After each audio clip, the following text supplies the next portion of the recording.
Namaku Radit, biasa dipanggil Adit oleh teman-temanku, seorang pengusaha kuliner makanan yang ada di Bandung. Usahaku ini diurus oleh orang tuaku, tapi karena mereka sekarang sudah berumur dan sudah waktunya juga untuk istirahat, kini giliranku lah yang melanjutkan usaha ini. Kejadian ini terjadi 4 tahun yang lalu ketika aku berkunjung ke rumah nenekku yang ada di daerah Majalengka. Awalnya aku bukanlah orang yang penakut, namun kejadian ini benar-benar merubah semuanya. Penat rasanya terus bekerja setiap hari menjalankan usaha ini. Sampai akhirnya aku memutuskan untuk berlibur ke rumah nenekku yang ada di Majalengka. Sebenarnya, setelah kakekku meninggal, nenek memutuskan untuk tinggal di Bandung bersama orang tuaku. Ya, agar ada yang mengurusnya juga. Jadi, di rumah nenekku yang ada di Majalengka, bisa dibilang kosong, tidak ada yang menempati. Tapi suasana di rumah nenek yang ada di Majalengka itu sangatlah menyenangkan. Ya, cocoklah untuk healing. Jadi aku memutuskan untuk kesana. Aku berpamitan pada ayah, ibu, juga nenek. Sebelum berangkat, nenekku berpesan, sekalian katanya tolong dibersihkan rumah dan halamannya juga. Terus dicek juga bangunannya ada yang rusak atau tidak. Soalnya rumahnya sudah kosong kan, tidak ditempati 2 tahun semenjak nenek pindah ke Bandung. Dan satu lagi, nenek juga menitipkan pesan untuk membersihkan goa dan menyimpan makanannya di dalam goa itu. Maklum, rumah yang ada di kampung-kampung masih ada goanya.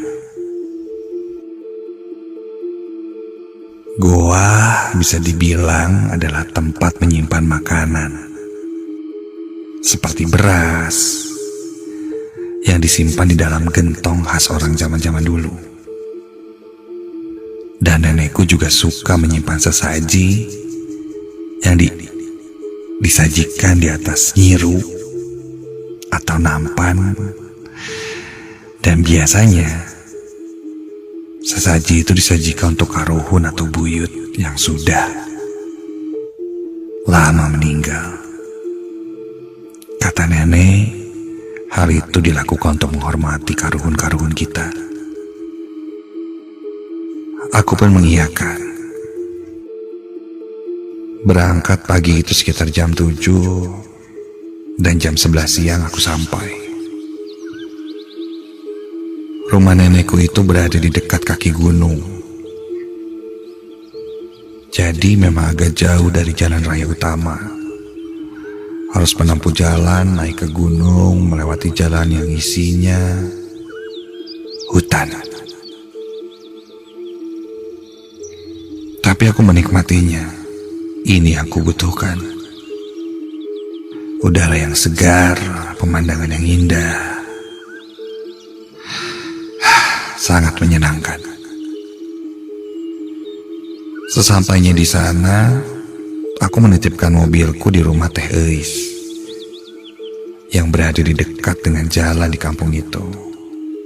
Karena jalan menuju rumah nenekku tidak masuk mobil. Teh Eis sudah lama aku kenal, tetangga nenek yang sering membantu. Aku pun berjalan menuju rumah nenek.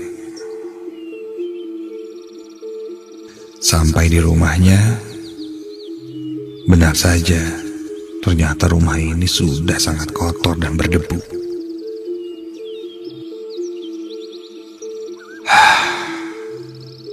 Agar lebih nyaman, ya harus dibereskan dulu.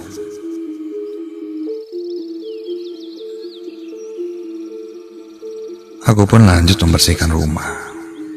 Jika digambarkan, rumah nenekku itu cukup luas. Ada 4 kamar tidur, ruang tamu, dapur, kamar mandi, dan juga masih terdapat goa. Di sekeliling rumah dikelilingi kebun, dan di belakang rumah itu makam kakek dan buyut-buyutku yang sudah meninggal. Memang jaraknya sedikit jauh, tidak terlalu dekat dengan rumah dan juga area makam belakang. Dan satu lagi, ada 1 pohon beringin besar dekat area makam yang ada di belakang rumahku itu. Singkat cerita, setelah membereskan semuanya, hampir jam 6 sore, Theis datang ke rumah sambil membawa sesaji. Aku masih ingat isi sesaji itu. Kelapa muda, kopi hitam, buah pisang, telur bebek, rokok, bubur putih, bubur merah, dan juga bunga berwarna merah dan putih. Aku lalu sedikit bercanda pada Theis dan bilang, "Duh teh, nuhun ya, jadi ngerepotin. Kirim makanan banyak lagi kayak gini."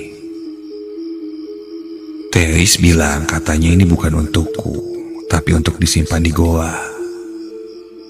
Ya, aku juga tahu dalam hatiku, mana mungkin aku makan seperti itu. Dia lalu menyimpannya di dalam goa dan tak lama berpamitan untuk pulang, karena saat itu sudah mau maghrib dan hujan juga sudah mulai akan turun. Waktu pun berlalu. Setelah dibersihkan dan dirapikan, rumah nenek terlihat lebih nyaman. Ditambah hujan gerimis di luar, angin sepoi-sepoi yang masuk membuat suasana sangat syahdu, segar. Membereskan rumah nenek sendirian menguras banyak tenaga.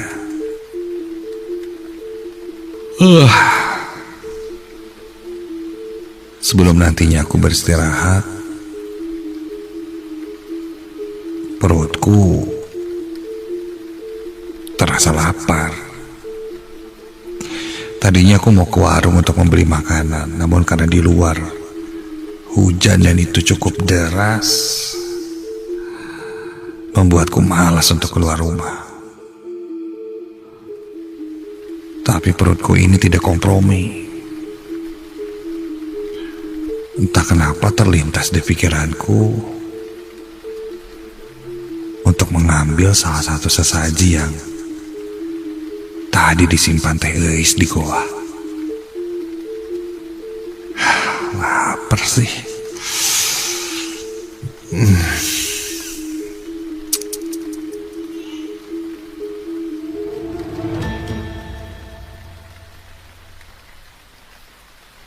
Aku berjalan masuk ke goa dan kulihat sesaji itu.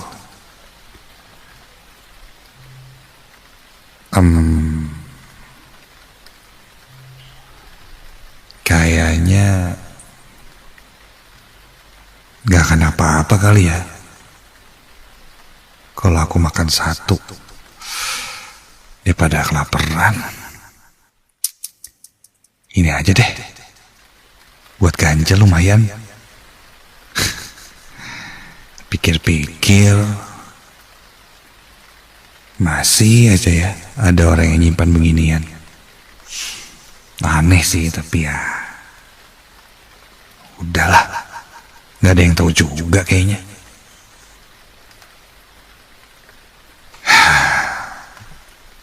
Sebenarnya aku orang yang cukup cuek dengan hal seperti itu, seperti yang ku bilang di awal. Sesaji seperti ini, percaya tidak percaya, akhirnya aku mengambil beberapa makanan dan memakannya. Ya lumayan lah untuk mengganjal perut. Setelah cukup, aku pun bersiap untuk istirahat dan tidur, karena mataku sudah lumayan berat juga. Aku tidur di kamar yang berada di dekat ruang tamu. Kamar ini biasanya dipakai untuk tamu.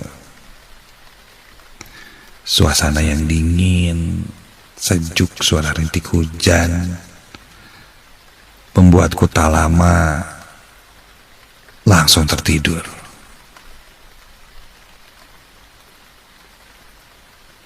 Sampai karena udara di sana sangat dingin, membuatku terbangun ingin buang air kecil. Bergegas aku bangun, keluar kamar dan berjalan menuju kamar mandi, melewati ruang tamu, dapur, dan goa. Sampai depan pintu kamar mandi, kulihat pintu kamar mandinya tertutup. Perasaan terakhir aku lihat pintunya masih terbuka.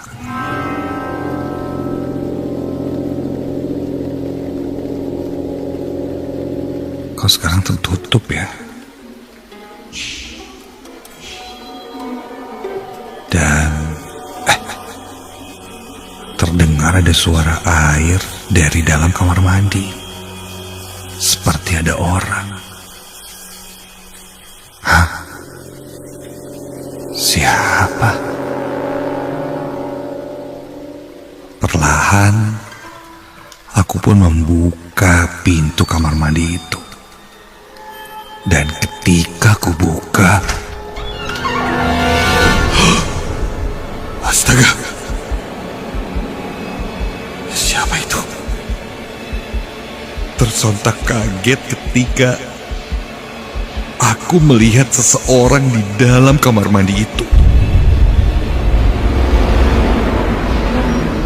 Berdiri, menatap ke arahku dengan tatapan yang tajam.